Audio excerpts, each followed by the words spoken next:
Қажетті формамызды тоқып алдық, енді бекітпе тігісін жүргізетін боламыз. Ол үшін негізгі жіптің шығып тұрған тұсындағы екі жіптен ілгекті кіргізіп, негізгі жіпті іліп алып шығарамыз, және де келесі бөлікке қайтадан ілгекті кіргізіп, негізгі жіпті іліп ала отырып, ілгектің бойындағы жіптен өткіземіз. Әрі қарай тап осылай тоқып шығамыз.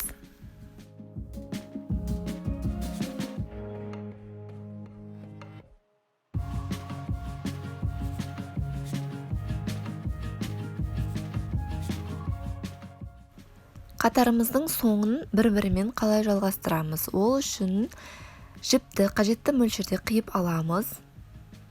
Ілгектің немесе осы трикотаж жібіне арналған иненің көмегімен бастаушы қатардағы ең алғаш тоқып бастаған екі жіптің арасынан инені өткіземіз, және де сол жіптің шыққан тұсындағы бөлікке қайтадан кіргіземіз. Артқы бөлігіне қарай тартып шығарамыз. Қатарлардың бір-бірімен жалғанғандығы байқалмай қалады. Артындағы жіпті тоқылған бөліктің арасынан байлап қиып тастаймыз. Ал енді сөмкеміздің ортаңғы бөлігін тоқимыз. Ол үшін осылай түйін түйіп алып, осы түйіннің ортасына ілгекті өткіземіз. Негізгі жіпті іліп ала отырып, санап отырып мұқият әрине 23 рет тоқимыз.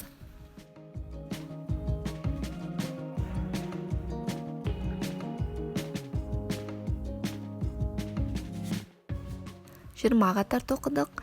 Енді қосымша 3 рет 21, 22, 23 рет. 22-ші қатардан ілгекті өткізіп, негізгі жіпті іліп ала отырып, екі жіптен де ілгекті шығарамыз. Әр бөліктің ортасына ілгекті осылай кіргізе отырып тоқитын боламыз. Бұл бізде бірінші қатар. Тап осылай әрбір қатарды тоқитын боламыз. Мұқият бірінші қатарды аяғына дейін тоқимыз. Аяғына келіп жеттік. Енді қосымша бір ілгек іліп аламыз. Жіпті кері айналдырамыз. Көрсетілген бөліктерден ілгекті кіргіземіз. Екі жіптен де өткіздік. Негізгі жіптен іліп алып шығарамыз. Әрбір қатар осылай тоқылады. Бұл қатардың да аяғына келген кезде қосымша бір ілгек іліп алып, кері айналдырып, дәл осындай бөліктерден ілгекті өткізе отырып тоқимыз. Екінші қатардың аяғы соңғы галочкасын осы екі бөліктен өткізіп тоқимыз. Қосымша ілгек іліп аламыз, кері айналдырамыз. Манағы көрсетілген бөліктерден ілгекті кіргізіп, бұл қатарды да тап солай аяқтаймыз. Осылайша бар жоғы 48 қатар тоқимыз. 48 қатарымызды тоқып алдық. Манағы дөңгелек форманың жиегіне бекітпе тігісін жүргізгеніміз секілді, бұл төртбұрыштының де жиегін солай тігеміз. Ол үшін ең алдымен төртбұрыштының ұзындығын тігіп бастаймыз. Мұқият қараңыздар. Жанындағы жіптерден ілгекті өткіземіз. Ілгектің бойындағы жіптен негізгі жіпті өткіземіз. Мұқият қараңыздар, қай бөліктерден алып жатқандығымды. Екі жақтаудағы ұзындықты да тап осылай тігетін боламыз. Ал енді еніне келген кезде мұқият түсіндіремін. Ол үшін қатарды аяғына дейін осылай тоқып шығыңыздар.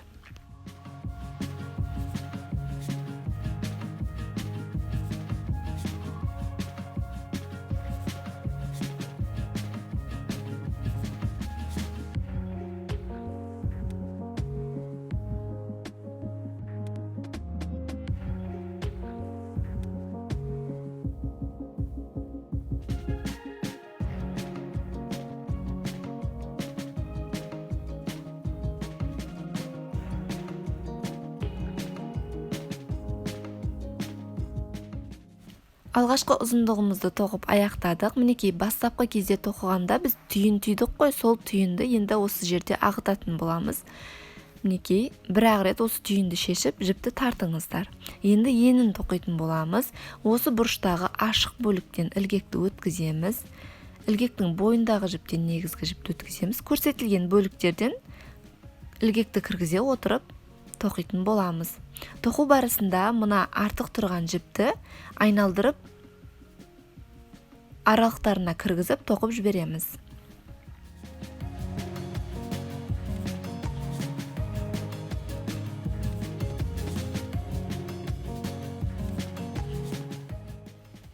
Екінші еніне де келіп жеттік. Бұл жерде де тап солай ілгекті екі жіптен өткізіп, ілгектің бойындағы жіптен негізгі жіпті шығара отырып, қатарды тоқып аяқтаймыз.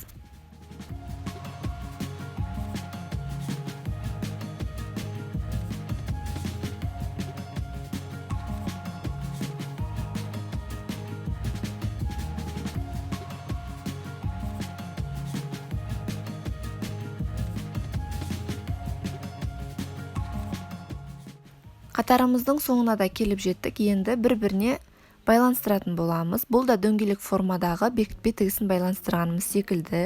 Керегінше жіпті қиып алып, одан инені өткіземіз.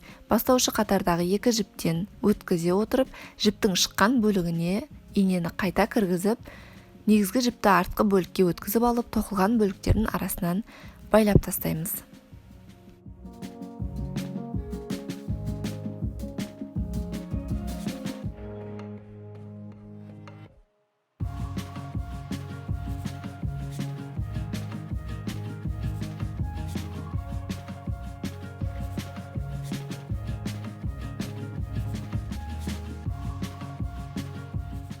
Ал енді сөмкеміздің подкладкасын қиып алатын боламыз. Ол үшін осы төртбұрыштыден барлығы 35 қатарды өлшеп, осындай мата қиып аламыз. Енін ұзындығын мұқият өлшеңіздер, 35 қатар.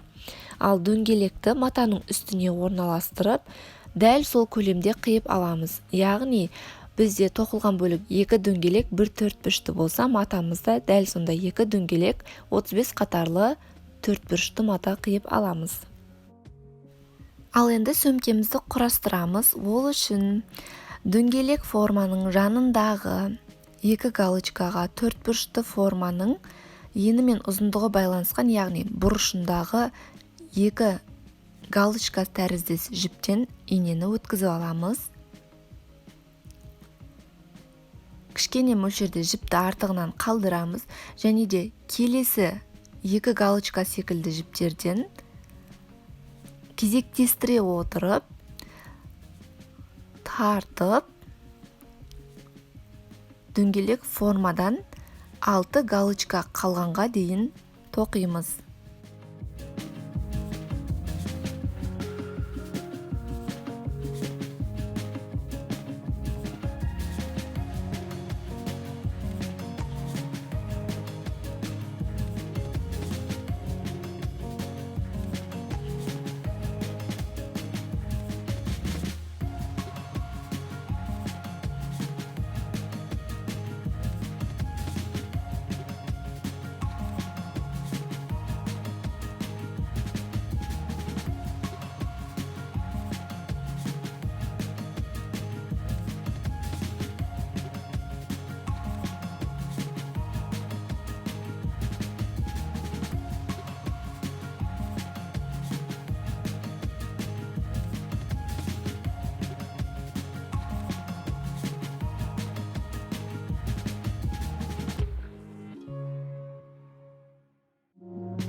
Санай отырып, дөңгелек форманың жоғарғы жағынан 6 галочка қалдырамыз, және де оны бір арнайы белгімен белгілеп қойсаңыздар болады, ұмытып қалмас үшін.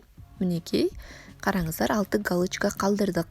Енді тігіп келе жатқан негізгі жібімізді кері бағытта бір рет тігіп аламыз да, тоқылған бөліктердің арасынан байлап тастаймыз. Жалпы осындай әрбір қатарды немесе бір-біріне біріктіріп тіккен кезде осындай жіп бізде артық қалады. Ол артық қалған жіптің барлығын осылай байлап, тоқылған бөліктердің арасынан білінбестей етіп жасап қоямыз.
Ал енді сөмкеміздің бетіне замогымызды орналастырамыз. Ол үшін қақ ортасын белгілеп аламыз. Осы астыңғы жіптерден тартыңқырап, замоктың ашық тұрған бөлігіне арнайы бір құралдың көмегімен осылай кіргізіп аламыз. Яғни бұл мұнда тұрған тесікке қазір біз болт салатын боламыз, бұрайтын боламыз. Сондықтан жіп ешқандай кедергі келтірмесе етіп, арғы жағына қарай өтіп кетуі қажет. Жіптің үстіне бұл болтты орналастыратын болсаңыздар, алдағы уақытта сөмкені ашып жапқан сайын ол босап, ұстамай қалуы мүмкін. Сондықтан мұқият жасаңыздар. Осылай шығарып аламыз жіпті, нығыздап әрі қарай өткіземіз. Шурупты қайтадан үстінен орналастырып, мықтап бекітіп, тартып көреміз. Сөгіліп кетпес үшін, шешіліп кетпес үшін мықтап тексеріп алыңыздар, мұқият болыңыздар.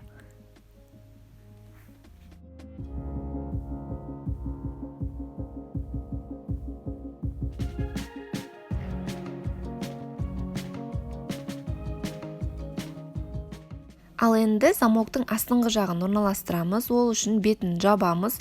Үстіңгі замоктың бөлігі орналасқан тұстан астыңғысын белгілеп аламыз. Екеуі бір-біріне сәйкес келу үшін жауып, мұқият тексеріп көріңіздер. Үстіңгісі астыңғысына қарағанда төменге немесе жоғары көтеріліп қалған болмауы шарт. Мұқият болыңыздар.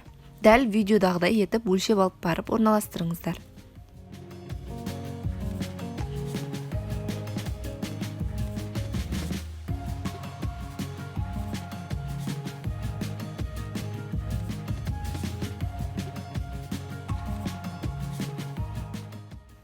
Өлшеп болған соң артындағы екі темірді бір-біріне қарай жауып тастаймыз.